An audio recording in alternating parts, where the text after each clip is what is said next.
Okay, let's get started. Good morning, good afternoon, and good evening, everyone. My name is Mike Ivanov. I'm the Senior Director of Product Marketing here at DataCore. We have an exciting webinar for you today. As many of you know, on January 26th, DataCore made the announcement that we acquired Coringo. And with us today, we have Adrian Herrera, who is from Coringo. He's our product marketing principal for the object storage or the Swarm product that is now coming over with DataCore. And we're going to go through an overview of that product line with you. Just a reminder for everyone is on mute. But if you have any questions, you can send them through the question panel or the chat panel, and we'll monitor those throughout the webinar, and we'll ask them as we go, or we can add them all up at the end and ask the questions at the end of the session. So with that, I would like to introduce everyone to Adrian Herrera. Hi, everyone. My name is Adrian Herrera, as Mike mentioned. Mike, thank you for that introduction. And I am in charge of product marketing for object storage at DataCore. I came over from the Coringo acquisition, where I headed marketing. Before Coringo, I was one of the initial employees at an enterprise cloud storage company called Nirvanix. So I have a lot of experience in object storage and cloud storage services. So first, a quick introduction to DataCore. I assume since everyone here is from DataCore promoted materials that you're familiar with DataCore. Although, we'll give a quick overview. DataCore is a leader in software-defined storage. They've always focused, or DataCore has always focused on block, file, and object. With the acquisition of Coringo, brings deeper, more robust product offerings on the object storage side, and that's really what we're going to focus on today. First, I wanted to take a step back and define what object storage is. I think there's still a lot of confusion in the market. When we talk about object storage, we're actually talking about a way to address and store information on storage media. So object storage, or pure object storage, goes all the way to how data is stored and addressed on the actual disk, magnetic disk, or SSD. You can see the different structures. We'll start on the left. Block storage presents a LUN or a volume. It's primarily meant for transactional data. You install an operating system or an application on top of the volume or the LUN that's presented. File data is hierarchical in nature. There's a file system that manages all the interaction between the underlying subsystems and the front-end application. Usually that's done via, or data transfer is done via some form of application, and data is stored in directories, subdirectories, and file names. There is some bit of metadata, usually system metadata, stored with those files. For instance, when a file is created, when it was last modified, that kind of information. Object storage is a little different. Object storage, or pure object storage, the data is stored on a disk, and the system gives a key back to the application that is storing that information. You can think of it almost like a valet, which is a good analogy. When you take your car to be parked, the valet gives you your ticket. They take and park your car. You don't really care where they park your car, just as long as it isn't damaged or scratched when you get it back. When it's time to get it back, you give the valet your ticket. They bring you back your car. Object storage is the same way. The reason that object storage is that way is because when you're able to do that without a file system, you're able to continuously move data around the system and optimize the utilization of the underlying infrastructure resources. And that's because the data is no longer attached to a specific location or locked in a specific location like it is with file. In file, the underlying data all the way to disk is in a particular subdirectory on a particular server in a data center somewhere. Same with block, you have your volume, you have your LUN. Object is a little more flexible, and that's why there are differences also when you talk about performance. Block performance, file performance is usually measured in IOPS, input-output operations per second, where object storage, you're talking more throughput. How much data per second can you move through your particular connection or to the particular application? So we just wanted to level set. When we talk about object storage, that's what we're talking about. in the market, a lot of vendors present object interfaces, which is fine. S3 in and of itself is an object interface, but just because you're presenting object interfaces doesn't mean the underlying data is stored as object storage. And we'll talk about the value in pure object storage devices and appliances today. With the addition of Swarm, DataCore now has the most complete software-defined storage portfolio in the market. DataCore has always done a tremendous job on the SAN Symphony side, on the block side. SAN Symphony has been around for quite some time. It's a known leader in the space. They recently introduced vFilo, or we recently introduced vFilo, which added file processes. So on SAN Symphony, it's ideal for databases, performance hungry, and critical applications in VDI. So the addition of vFilo brought NAS aggregation for distributed file systems and really optimized data placement, whether that's on-prem within your storage environment, heterogeneous storage environment, or in the cloud. And what Swarm brings is global data management, media management, backup. It really brings a scalable pool of storage that you can use for any unstructured data. So essentially, it is more of a storage target if you're coming in through vFilo or any external application. And of course, the entire comprehensive product portfolio is flexible. It delivers performance, availability, scalability, because it is software defined. When we talk about best fit, we want to focus on the top, the blue boxes there. SAN Symphony and vFilo are really about building new or aggregating existing storage infrastructure, where Swarm is really meant to bring new, massively scalable storage. So that's the difference.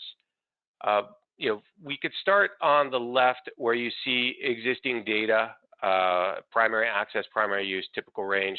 I'll walk you through the table from left to right. So from the SAN Symphony perspective, it's really seen as a SAN controller. From the existing data perspective, it's used to assimilate data from existing SAN.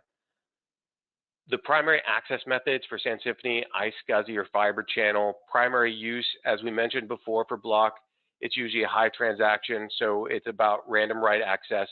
The typical ranges range anywhere between the 10 to 200 terabyte range, and the data structures are volumes or LUNs. That's what's presented to the end user to use. So it's a blank space to install applications, to run applications.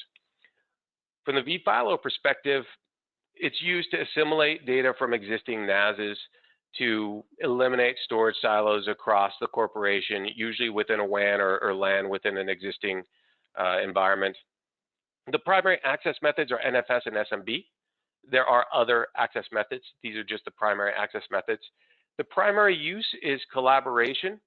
So it's following the primary use of existing NASs. The typical ranges range from the 20 terabytes to the 1 petabyte range, and the data structure, as I showed on the previous slide, is hierarchical. Now, on the Swarm side, the existing data, you really need to ingest it from existing locations, NAS, tape, or net new location, some other application that's creating data. The primary access methods are S3 or HTTP. You start to see that these are internet-based protocols, usually RESTful interfaces, which makes it very easy to access data from remote sites or distributed sites, and to also provide that type of secure access within a LAN or within a WAN. Primary uses are archive and delivery, and the typical ranges range from the 100 terabyte to the multiple petabytes, hundreds of petabytes range. The data structure, as we discussed in the previous slide, is key value. So it is different. You can see that when we have the key value data structure, it just makes the storage infinitely scalable, massively scalable. So let's take a deeper dive on DataCore Swarm. So this is setting the stage again, what Swarm actually is. It is intelligent data management for content access, delivery, and archive. You'll notice I didn't say object storage in there. Object storage is an enabling technology. At its core, Swarm is object storage, but it does so much more than a typical object store. Object storage has been it's been known as being cheap and deep storage out there in the market. Sure, it is economical. Sure, it scales, but best of breed solutions like Swarm include a lot more functionality, a lot more value, and we'll go over that today. Swarm lets you scale from terabytes to exabytes with minimal administration. And it's a software appliance, flexible and economical. You'll notice again that I said software appliance. There's a lot of functionality in Swarm. We'll talk about deployment models, but Swarm, the ideal scenario for Swarm is being installed in a VM or being installed in bare metal where Swarm controls the actual appliance, whether that's a virtual appliance or whether that's the server and server resources. And we'll talk about why in the coming slides. Swarm is also proven. It's been around since 2006. It is on version 12 code, so it's market hardened. As we come into the DataCore portfolio, we bring those decades of experience with us and decades of hardening with us. This means that the lessons learned from these hundreds of deployments in different verticals now are available to DataCore customers. The focus for Swarm has been in media, entertainment, high-performance computing, and federal and local governments, but there are also a lot of customers in the healthcare and medical space, in the general IT space, in just about every industry and every region in the world. You'll notice some very recognizable names. We'll walk through some of these in coming slides from the use case perspective, where we talk about target use cases for Swarm. But first, I want to talk high level about the problems solved by Swarm. Swarm can be used not only for providing massively scalable storage, but it could also be used for file sharing, file streaming directly from the storage layer. That's a benefit of object storage. Most object storage out there in the market is accessible via HTTP. So when you do that, you can access the underlying content as HTTP, and when it's stored as a key value in a key value method, it's very easy to deliver that directly from the storage layer.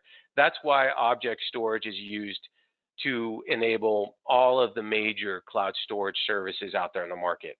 So whether you're talking about Amazon 3 or Azure, or even Box or Dropbox, or even some of the most popular video delivery sites out there like Netflix and Disney streaming services, they all have object stores storing their content as the foundation, or storing their users' content as a foundation of their services.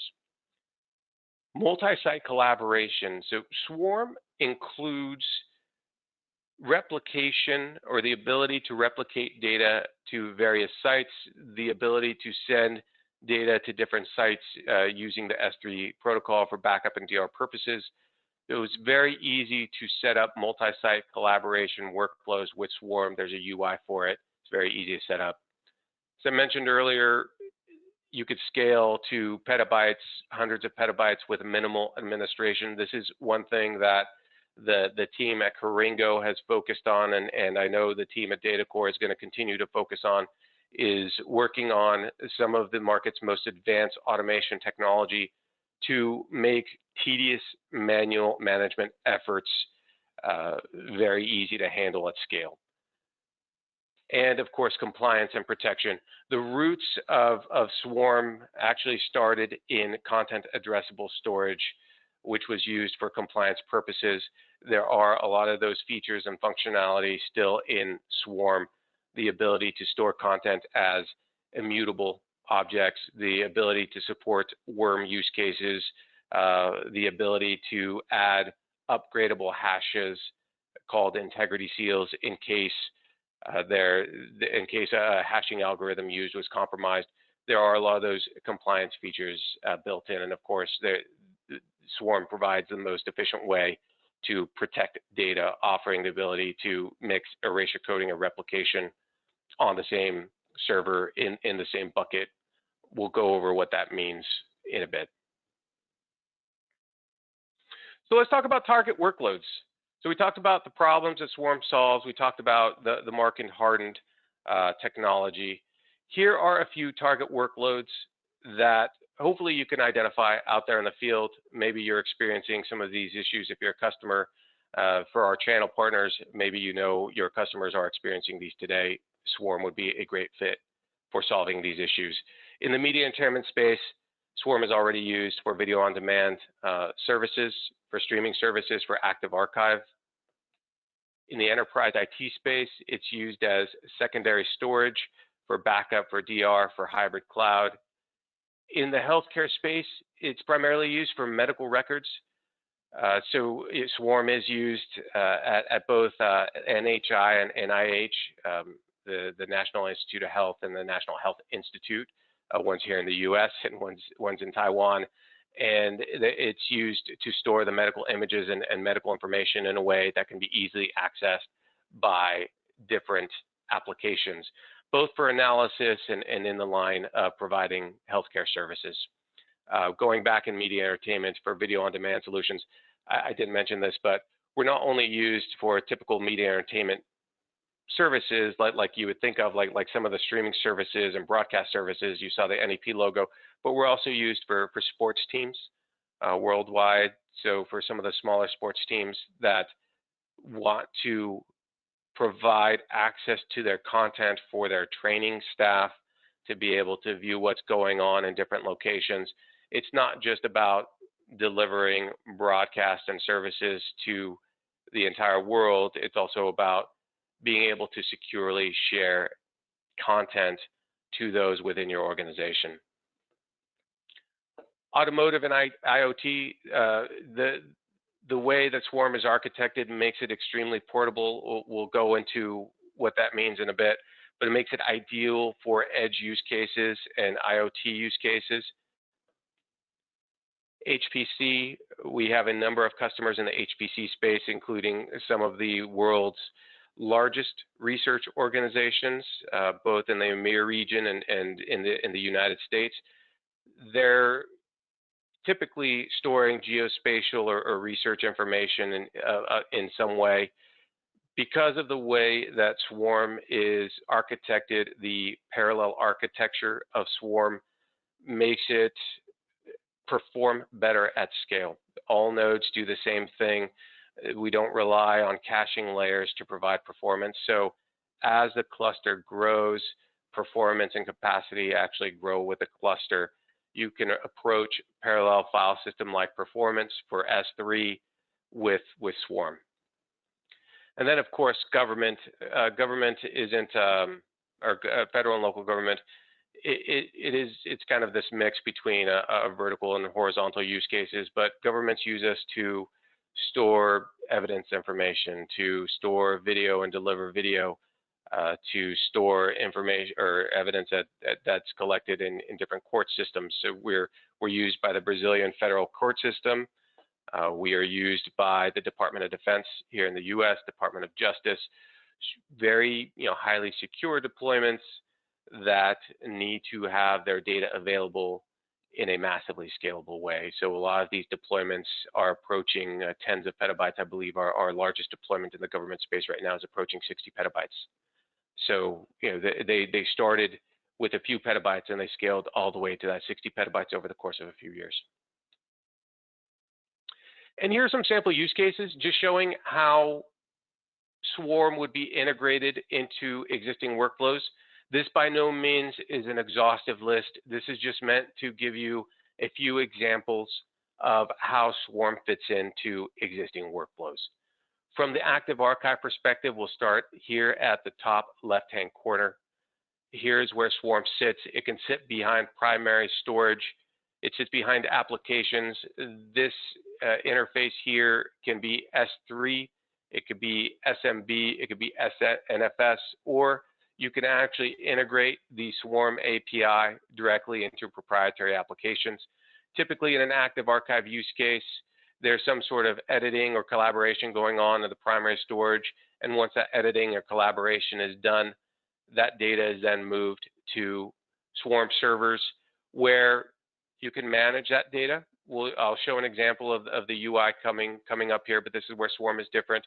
You can edit metadata directly on a web-based UI. You can search for content stored on Swarm. The UI also enables search and self-servicing for end users. You can stream that content directly from the storage layer, as mentioned. You can replicate data to an offsite site for DR purposes, or you can send to any one of the major clouds for DR purposes. Speaking of DR, let's move to the right. You can, again, use Swarm to create a DR and backup to cloud. You have your appliances, your applications, your end users. You go ahead and you set up a backup feed directly on the Swarm UI to any one of the cloud services that supports the S3 API, and everything is handled for you. Video on demand streaming here in the lower left-hand corner. Again, this is a typical workflow that you would see. You would have the actual media that is recorded. You have it captured and recorded. You would have some sort of processing into the environment from the primary storage. An asset manager typically coordinates the transcoding and the other workflow, the production workflow. Then that data would get sent to the Swarm servers for video on demand or origin storage and archive. And then it could be sent to different locations, either for remote collaboration, internal content streaming or sharing, public viewing. So this would be the typical origin storage or video on demand storage deployment. And then here in the lower right-hand corner, you have remote and distributed workflows. So Swarm would sit here again behind primary storage. This is usually storage that is provided with one of maybe a high-end microscope, or this is the primary storage where all your satellite imagery is stored. It would write the data directly to Swarm after it's on the primary storage, and then you can provide secure access to local or remote researchers. You can send that data to the cloud. You can send it to different locations that have a Swarm storage software installed. So lots of different workflows. Just wanted to give you an example. Again, this is not meant to be an exhaustive list. It's just meant to show you the flexibility of Swarm and set the stage for some of the features that we're going to go over. Again, I do encourage you to reach out to your DataCore representative if you're interested in learning more about some of these use cases, and we do have some internal resources that do deeper dives on some of these specific use cases.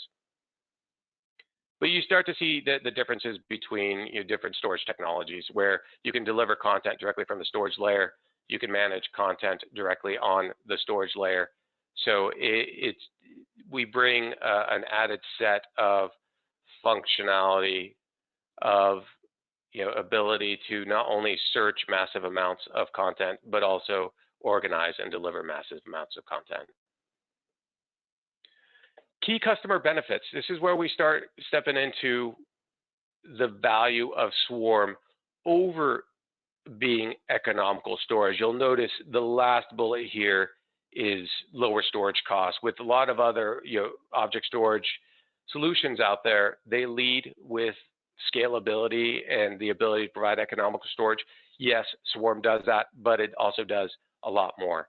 And we'll walk into all of these key customer benefits one by one.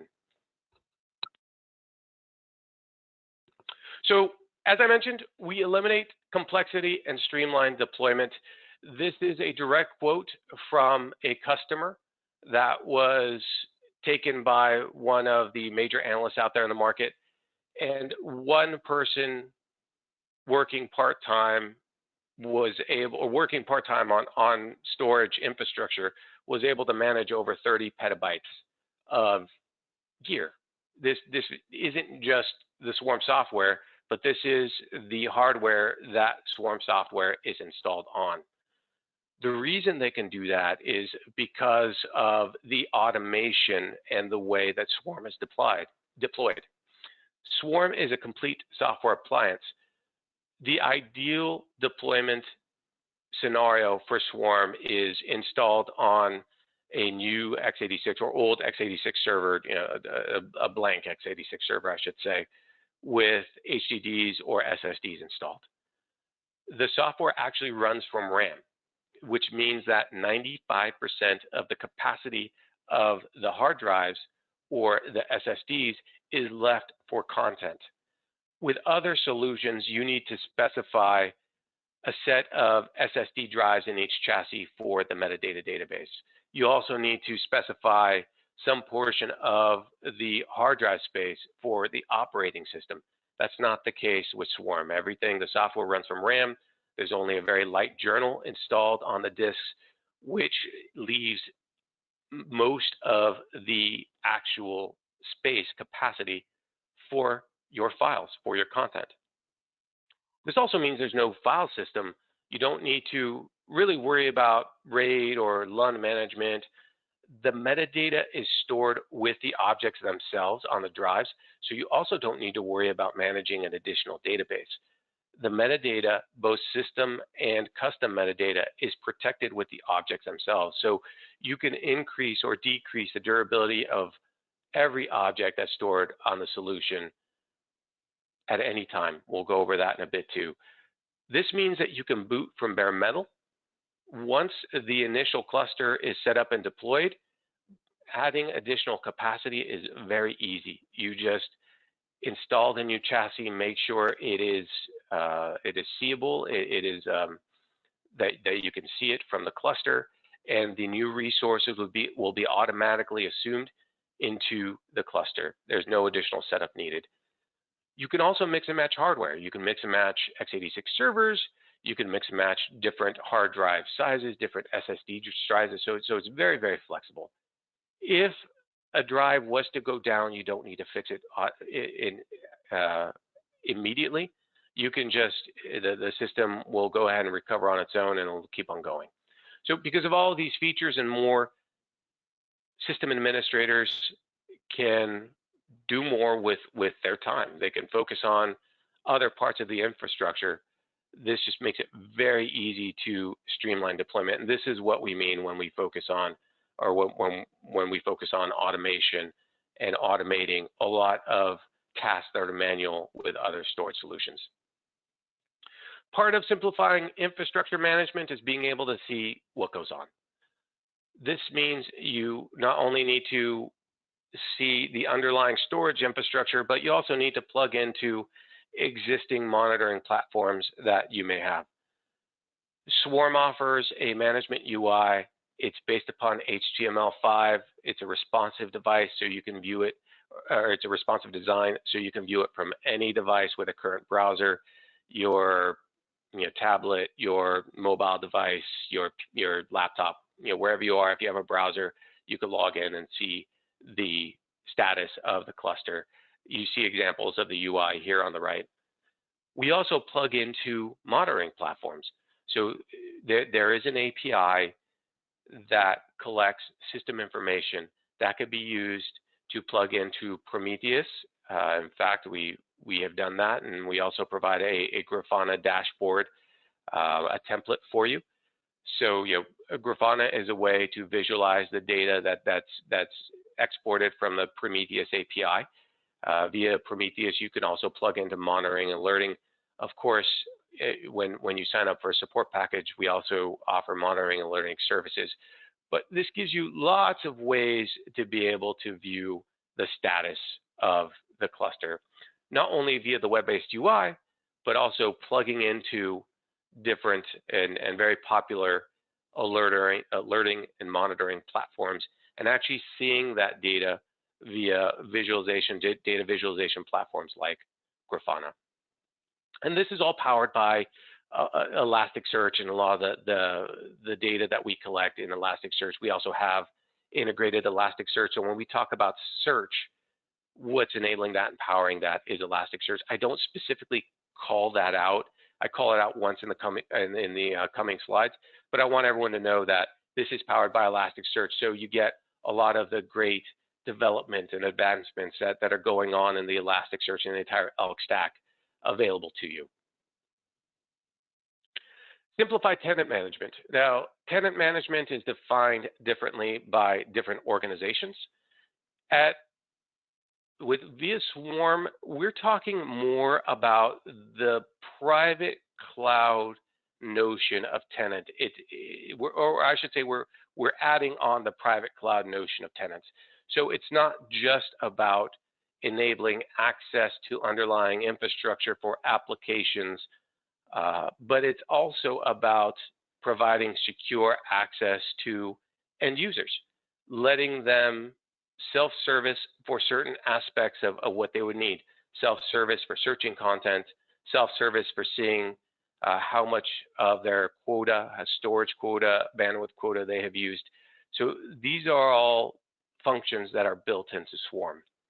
That's why organizations like BT, British Telecom, use Swarm to enable their enterprise cloud storage services. You can easily manage thousands of tenants. This is very important for specific use cases, especially in the HPC world, where they need to provide secure access to content to distributed researchers across the globe.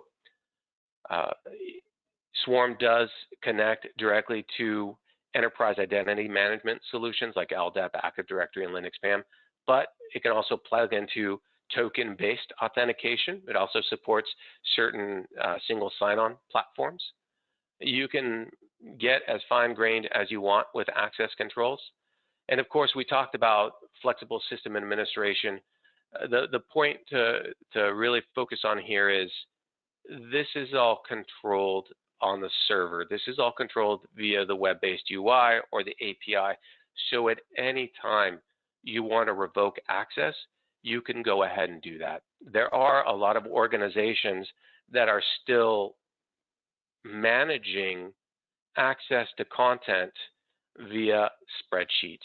They are actually giving root level access to underlying infrastructure to people externally outside of their organization, or they're setting up an FTP server to be able to send large files across the world. Each one of those solutions has worked, but they are very, very difficult to manage at scale, and they require manual management. You can eliminate all of that manual management by using Swarm. So you could see it's not just about infrastructure management, it's also about content management and tenant management. And we'll go over content management here in a bit. You can meet any unstructured data workload. I specify unstructured data workload because Swarm is meant for unstructured data. It's not meant for databases or high transaction environments, and Symphony is a great solution for that. In the unstructured world, we're talking media, videos, files, photos. You can really scale up or architect a solution to meet your performance requirements, your retention requirements. Swarm is adaptive, self-healing, self-managing, auto load balancing. We saw the value of that where one system administrator can manage 30 petabytes in the previous screen. As I mentioned, the nodes are symmetric. The graphic here in the lower right-hand corner is really a visual representation of the way that requests come into Swarm. A request can be made to any node within the system, and that node directs the request to the most optimal location within the cluster. So you could see that as a cluster grows, you have more nodes bidding on a specific request, and it's just a very, very highly efficient way to store and deliver massive amounts of data. And again, this provides high throughput. So all of the underlying resources are pooled, and it's the system that determines the most optimal location, most optimal place to either store or return a request. Ensure long-term data availability. This is really where a lot of object storage solutions shine. Typically, if you were storing something for very large periods of time, you were using tape because it's very economical. Object storage approaches the economics of tape. It's not as cheap as tape, but it is instantly accessible. I think everyone in the world has experienced data accessibility issues in one way, shape, or form in the last year. Now, most organizations have a requirement to keep data instantly accessible. This is why object storage is the storage tier that is growing the most. And I say that because if you take a look at cloud storage technologies, they are based on underlying object stores. So you combine what's going on in the cloud storage space, you combine what's going on in the object storage space, and you really see the scale, the need for keeping data online, keeping it accessible. This is one of the ways it's done by the way that object storage protects data, and Swarm does this better than anyone in the market. Swarm has the most flexible way to protect content. You can specify life cycles that change the protection method automatically. It supports replication, which essentially is creating separate copies of a file, and erasure coding, which is very similar to RAID, to file level RAID, where you split up a specific file or specific object into different segments. And you can move from one or the other with Swarm. You enable distributed workflows. So, again, I spoke about the ability to set up feeds. You see an example of the UI here where it's very easy to set up replication feeds. You can set up search feeds also. So if you want to continuously search for a specific metadata query, you can go ahead and do that, but you can see how easy it is to add feeds via the UI.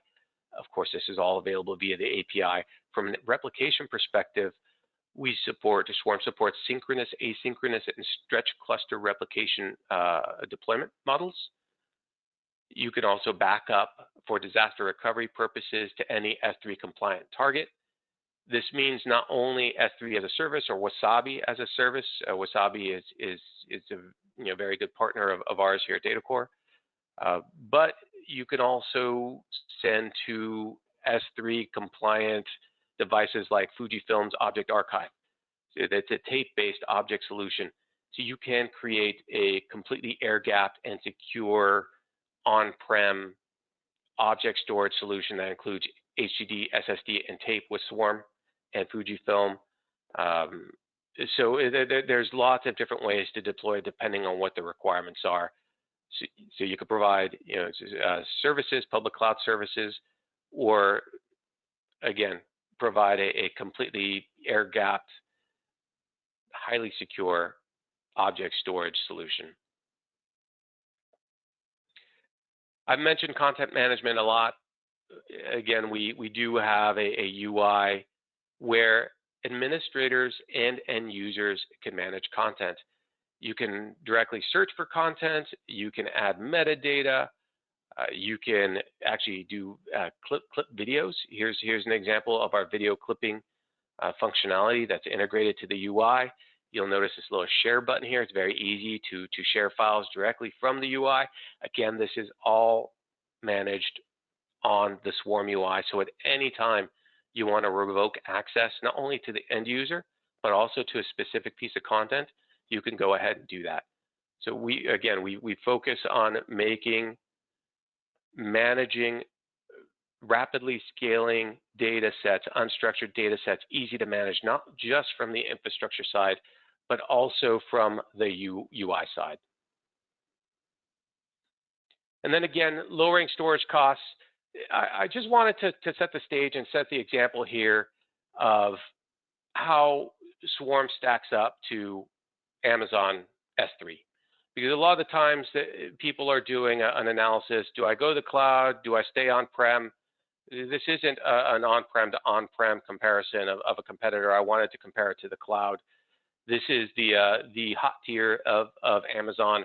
If you take a look at 570 terabytes of Amazon, I just pulled these numbers yesterday, so these are current for today. It's going to cost about $14,000 per month. This is in the U.S. This does include 3 years or this does include AWS support. So if you take a look at that over 3 years, you're looking at $504,000 US. If you take a look at a comparable deployment with Swarm, this includes the underlying server resources. It comes out to roughly $194,000 US. Of course, pricing is going to be variable, but I wanted to show that Swarm and on-prem at this scale is a lot more economical than the cloud. So this is just setting the stage. Again, everyone's price is going to be variable. It really depends on what cost you're getting these servers at, and the overall capacity that you're purchasing. But you could start to see why on-prem object storage at a specific scale is more cost-effective than the cloud. Now, again, there are some reasons to go to the cloud. There's additional services that you plug into, but you can take a hybrid approach with the entire DataCore product line. This is where it would make sense to bring in Sand Symphony. It would make sense to bring in vFilo, and you can architect a solution. But I wanted to show exactly what we're talking about when we talk about lower storage costs. There are a lot of different other ways to lower your storage TCO. I went over a lot of the different ways in the previous slides. It would be up to you to determine what your costs are for those specific functions within your organization to really determine the impact of your storage TCO, and we can work with you on that. Here, I wanted to show the reference deployments just to show what a typical deployment for Swarm looks like. We do have reference architectures for these particular form factors, for these 1U server form factors that are really optimized for storage. Again, I won't spend too much time on this slide, but it shows you the flexibility of Swarm. You can start with as low as 1U, 168 terabyte raw. The usable capacity is going to be based upon the protection method that you use. Obviously, if you're using 3 replicas, it's going to you're going to use up more space than this 114. I believe this was used, or these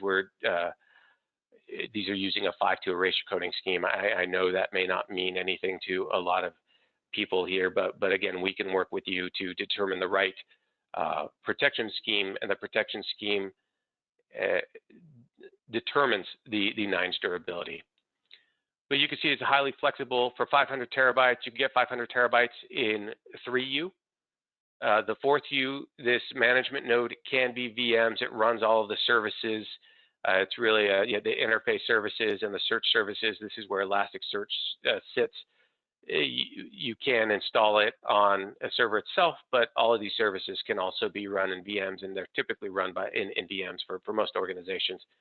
You could see the flexibility here. You just kind of grow with the capacity needed.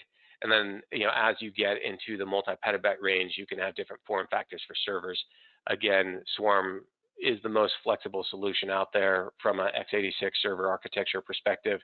You can use servers from any vendor. These boxes shown are from Supermicro, but you can use Lenovo, HP, Dell. Again, we have had Swarm in Cisco.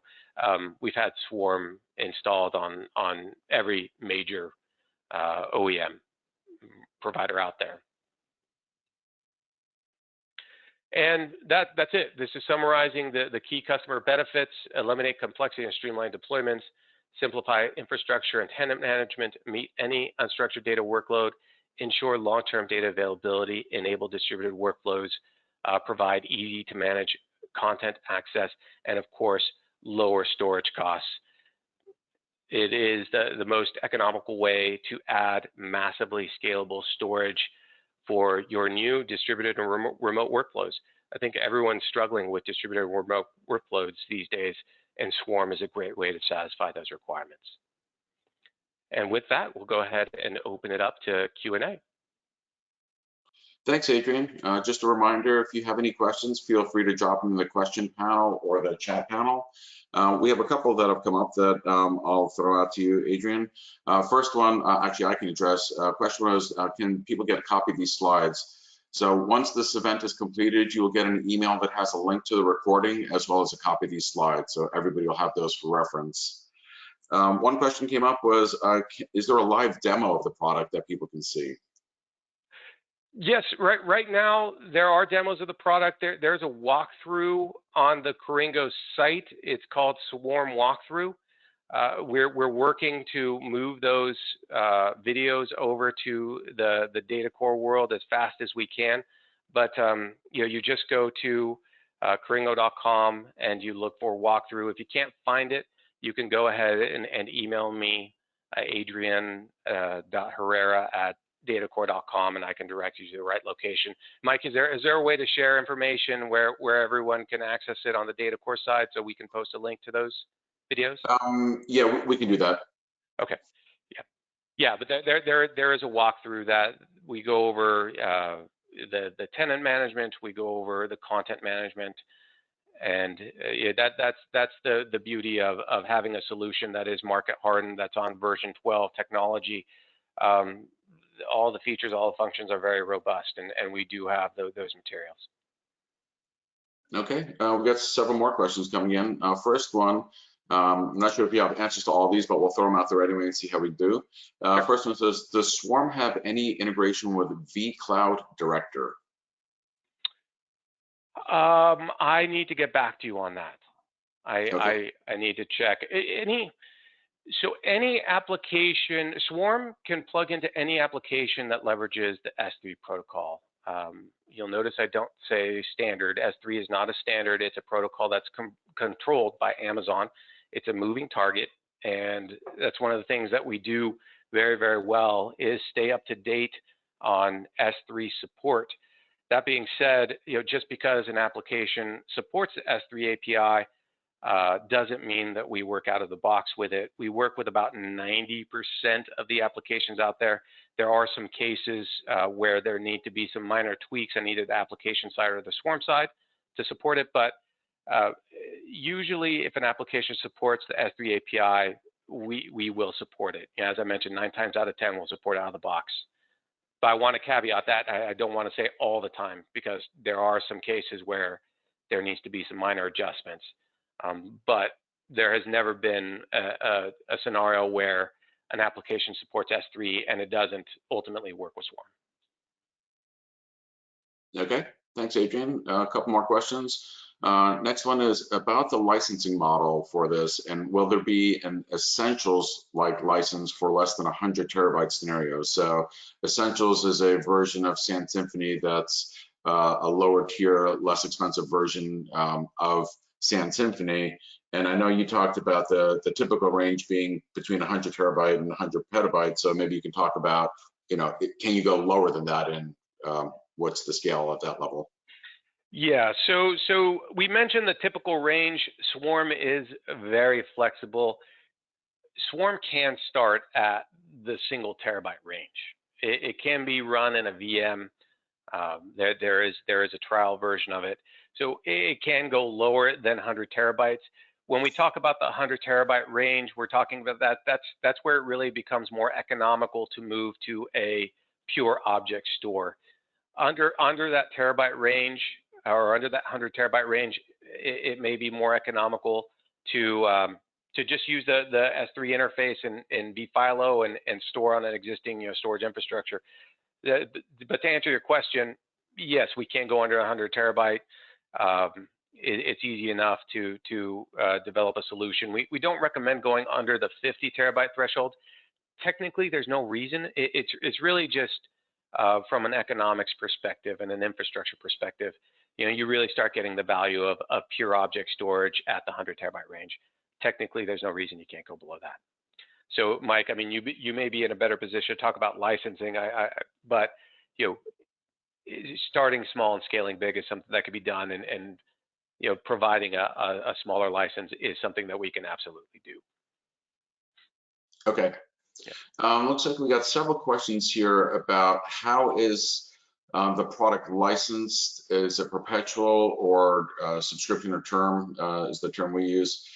So several questions along those lines. So maybe you can talk to that. Sure. We're working on a term licensing model, and we're working as fast as we can on that. For now, contact your DataCore representative and they'll direct their questions internally. But it will be a term-based model. Okay, here's another one from our Central European region. Are there any plans to talk with getting predefined systems, mostly based on Supermicro, to ramp up the sales very quickly? We have those reference architectures ready to go. So the reference architectures, that waterfall diagram that I showed with the servers flowing down, we have those specs ready when you are. So if you have opportunities right now, just go ahead and send an email to product marketing, PROD MKTG@datacore.com, and we can help you out. But we absolutely have the reference architectures for those Supermicro devices that you saw, both the 1U storage server, the 1U management server, and the 4U storage server. So we have all the specifications that you need.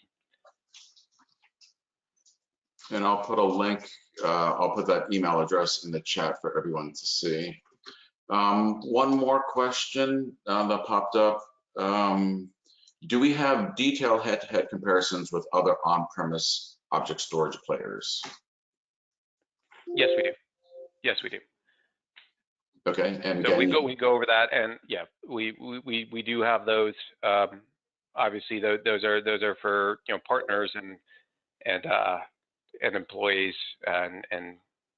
but we do have that information for most major object stores. Okay, and I dropped that email alias that Adrian mentioned into the chat for everyone, so we can, if you need detailed competitive information, just drop us a note. We can help you out there. Looks like we got a couple more questions rolling in. Does Swarm support S3 object lock? I need to get back to you on that. I will, if you want to capture that information. I'm not sure exactly where we are. I know we were working on it. I just don't want to misspeak. I'm not sure if it made it out to in the latest release in version 12. Okay, Maurice, we'll get with you after the event and give you a detailed answer on that question. Yeah. Next one. Let's see. Do you have builds for Dell, HP, and Lenovo? We do have reference architectures for some of those. I need to check how current they are. I know Dell we have, but I need to check on HP and Lenovo. Supermicro I know for sure, but the specifications you could get similar boxes across the vendors. But again, that's something I'll look into, and I'll get back to the person asking that. Okay. And final question, because we're running a little low on time here, is on training and certification. Are there any available programs for customers or partners to get trained on Swarm? We are working on a DCSP module. Working as fast as we can. Hopefully that'll come out in the next week or so, or next coming weeks, I should say, coming weeks. And then following that, we'll have DCIE, DC, what is it, DCSA, Mike? DCIA, DCSA? DCSA, yeah, and DCSA. Yeah, DCA. Those will take a little bit longer, but the DCSP training should come soon, within the next few weeks. Okay, I think we've hit all the questions in the chat. So with that, I want to thank everyone for attending today's webinar. Thank you, Adrian, for the presentation, very insightful. And again, a reminder to everyone, a link to this recording of this webinar and the slides will be sent to you afterwards. Thank you and have a great day, everyone. Thanks, everyone.